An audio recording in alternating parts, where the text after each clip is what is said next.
You're tuned in to the English Up Podcast. Brought to you by the Speak English with Us. Quick question. How many minutes did your home eat today before you even started real work? If your answer is too many, you're in the right place. And maybe your keys are missing again. This is a B1 level episode, perfect for intermediate learners. Beginners, you're welcome too. And if your morning turned into find the charger, answer one text, wash one cup, fold one shirt, then, honestly, we need a reset. You think you're just tidying up for 10 minutes, and then boom, you've lost half your day. I've done that. I once opened a drawer for a pen and somehow ended up reorganizing receipts. That's not productivity. That's a tiny home documentary. Exactly. And the worst part is that the mess isn't always the mess. It's the switching, the little interruptions that keep pulling your brain in 5 directions. Right, and today we're talking about why home life can quietly drain your focus and how a simple 10-minute reset can make your day feel much smoother. There's one thing we discovered. It's not always about trying harder. Sometimes your home just needs a better system. Later, we'll show you one tiny trick that can cut down on those annoying extra steps. But first, let's name the chaos. Are you the I know where everything is person? Or the where did I put my phone person? Be honest, you're probably listening while looking for something right now. Maybe a sock, maybe your glasses, maybe your will to continue. If that sounds familiar, you're not failing. You're just dealing with too many small decisions. And that constant little friction finding, checking, remembering, repeating can turn a simple morning into a hassle. So in this episode, we'll look at the hidden pattern behind that hassle. We'll also talk about how to streamline your space, how to use a default setting for your everyday stuff, and how to keep track of the things that usually disappear.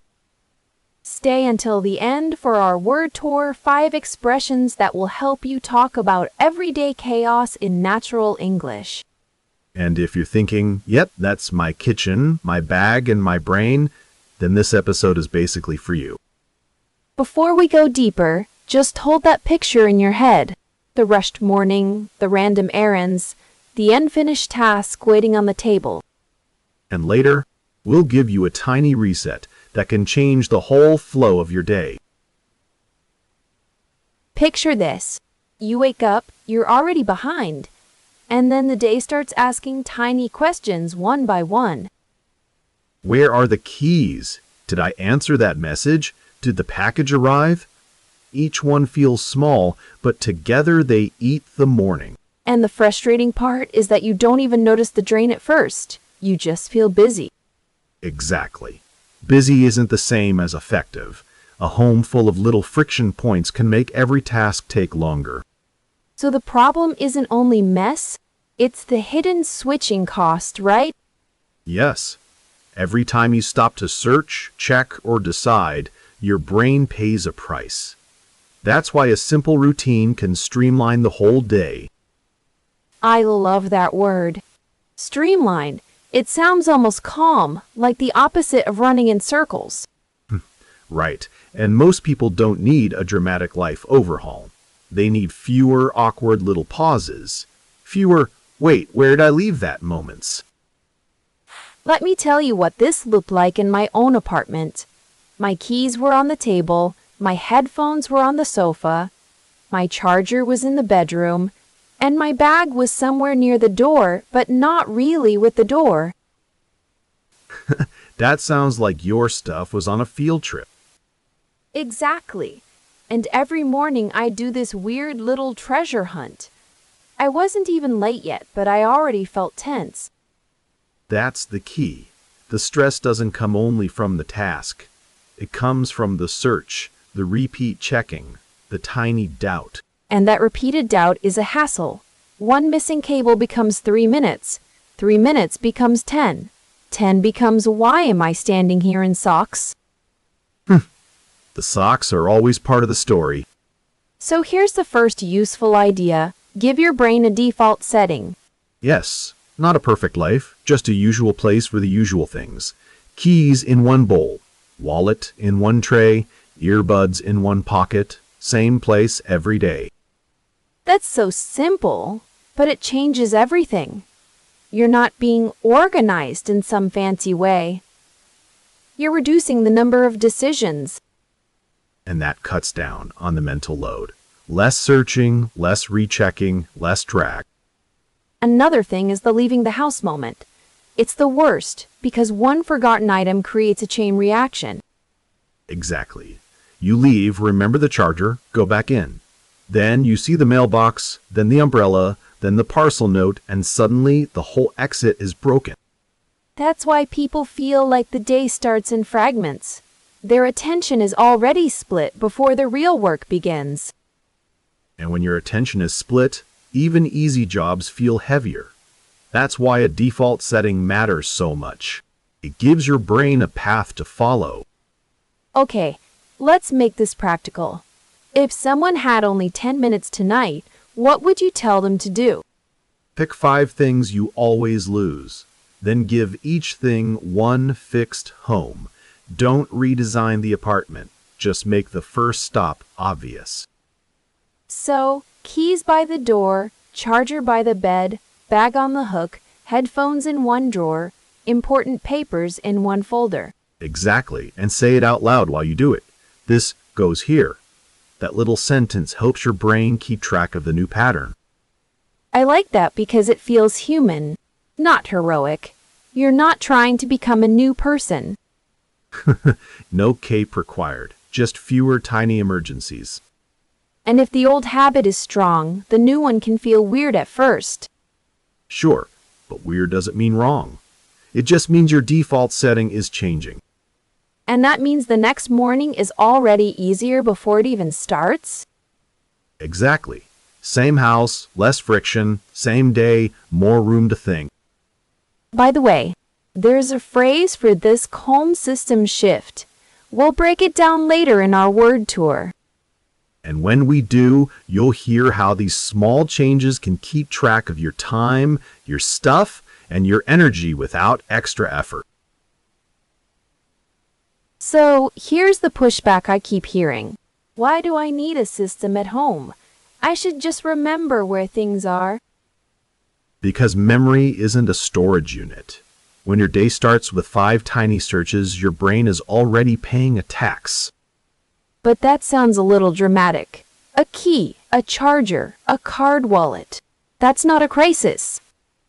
No, but it's a repeated hassle. And repeated hassle becomes mental drag. You're not just finding things, you're restarting your attention each time. Still, some people say, I don't want my home to feel rigid. I like a little freedom. I get that. But freedom without a default setting can turn into chaos. When every item has a random spot, you spend energy deciding where things go. Again and again. So you're saying the problem isn't the object, it's the decision around the object. Exactly.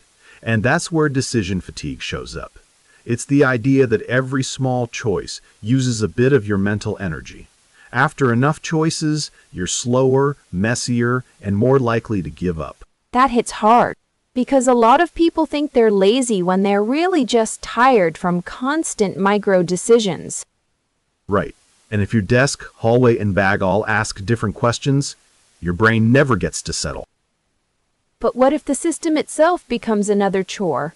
You set up labels, baskets, checklists, and suddenly the fix feels like more work. That's a fair objection. A bad system can become a hobby, but a good system should cut down on work, not add to it. Okay, but people still forget. Even with a perfect setup, life happens. Sure, and that's why the goal isn't perfection.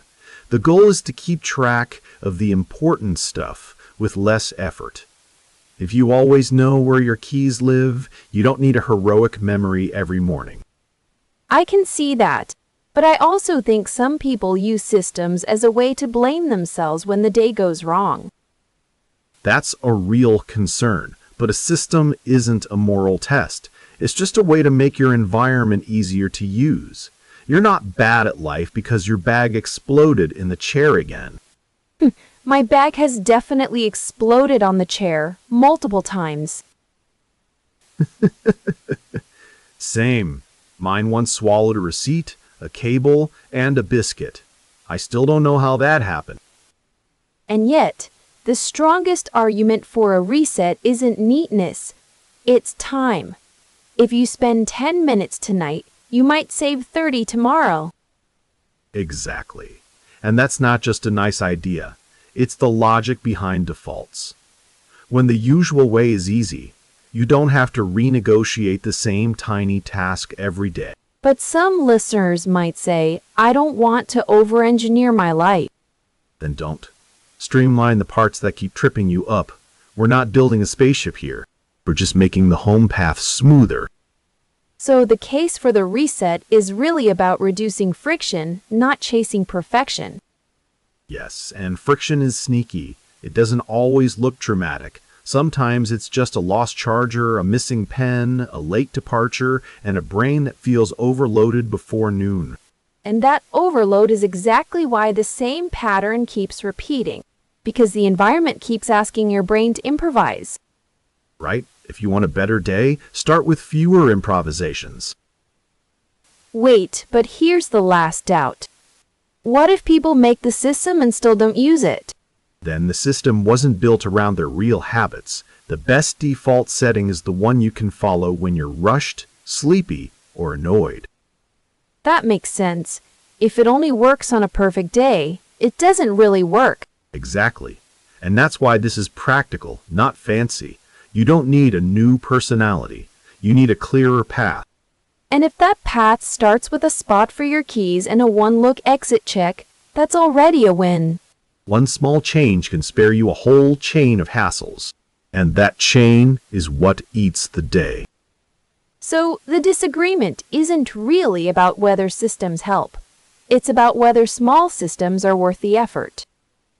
And my answer is yes, if they save you from bigger losses later. That feels fair? You're not arguing for control. You're arguing for relief. Exactly. Less searching, less backtracking, less mental noise. And less standing in the hallway with that I know I had it face. That's the face of modern life, honestly. So let's keep the debate honest. Systems aren't magic, but they can make your day less messy. And when the default path is clear, your brain can finally spend its energy on the important stuff. So we've got the big idea now. Home chaos isn't random, it's repeat friction. And the fix is simple. Make the usual path easier so your brain doesn't waste energy every morning. In a minute, we'll unpack 5 useful phrases from today's story.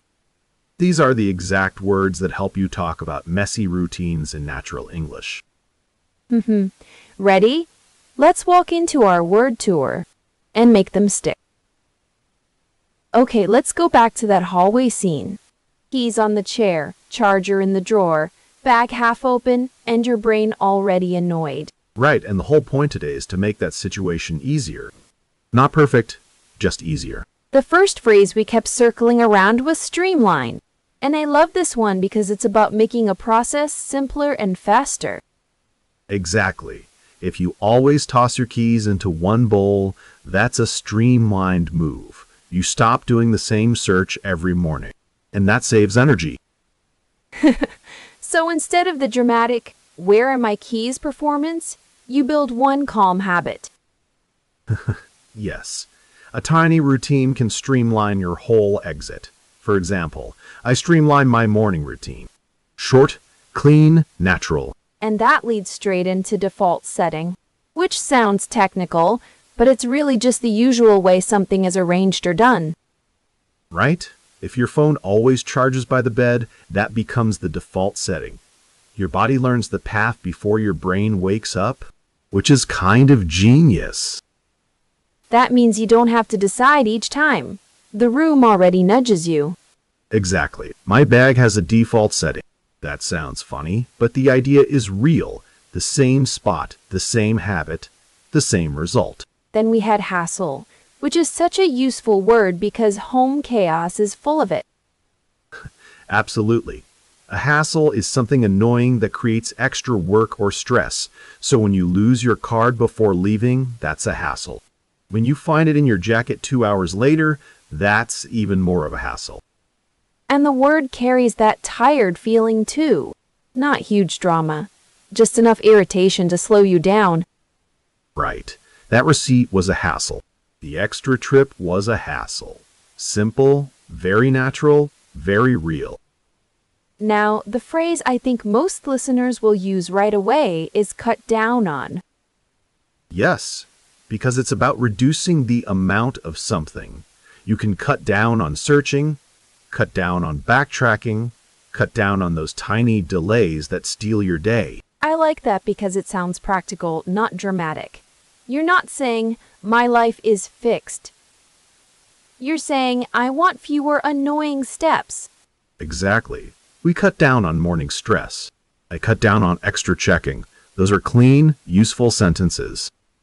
And finally, there's keep track of, which is all about knowing where something is or what is happening.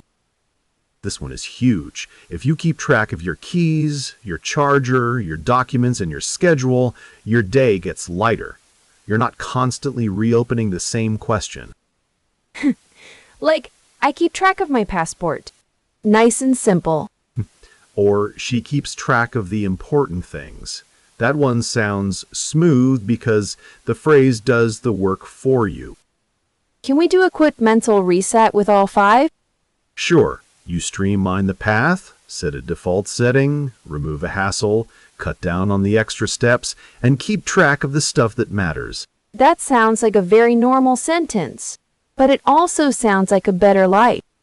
Exactly, and notice how none of these phrases need a huge explanation in real conversation. They fit into everyday talk because they match everyday problems. So if someone says, my morning is chaos, you can answer with language that actually works. Not fancy language, just useful language. Right. And if you want one last mini practice, try this. I streamline my desk. I cut down on clutter. I keep track of my charger. Short, natural, done. That was smooth, and the best part is that these phrases don't just describe the problem. They help you sound like you're in control of it. Exactly. That's the value. You can talk about messy life in clear English without sounding stiff. Before you go, we want to hear from you. Tell us in the comments which one of these 5 expressions would help you most this week. We read every single comment. Thanks for listening, and see you next time. So today's big idea is simple. Your home doesn't just hold your stuff. It shapes your attention. And if the day keeps slipping away, the answer isn't more pressure. It's a better path for the small stuff. I still think about the moment when a tiny search turns into a whole lost afternoon. It's exhausting. Right? And that's why the 10-minute reset matters. You're not trying to fix your whole life. You're just making the next hour easier. So here are 3 things you can try tonight. Pick 5 items you always lose, give each one a fixed spot, and keep that spot visible. Then tomorrow morning, use the same exit check every time: keys, phone, wallet. Same order, no debate. That cuts down on extra thinking. And if your place already feels messy, start with one corner, not the whole apartment. Exactly. Don't start with the closet of doom. Start with the bowl by the door or the one chair that eats everything. I've had days where I opened a drawer and instantly lost my focus. One tiny interruption, then another, and my brain felt scrambled. Same. I used to think I needed more discipline, but really I needed less friction. Once the default path was clear, everything felt lighter. That's the part I want listeners to remember. You're not lazy if your environment keeps making things harder. Exactly. Build a path once and future you gets a calmer morning. So try the reset for just one day. Don't wait for the perfect weekend or the perfect mood. And if it works a little, great. If it works a lot, even better. Next time, we might talk about how tiny habits can save your evening too, because the same logic works after work. Thanks for listening. And before you go, we want to hear from you. Tell us in the comments what's one small thing you could streamline tonight. Try it, test it, and see how much mental space it gives back. See you next time.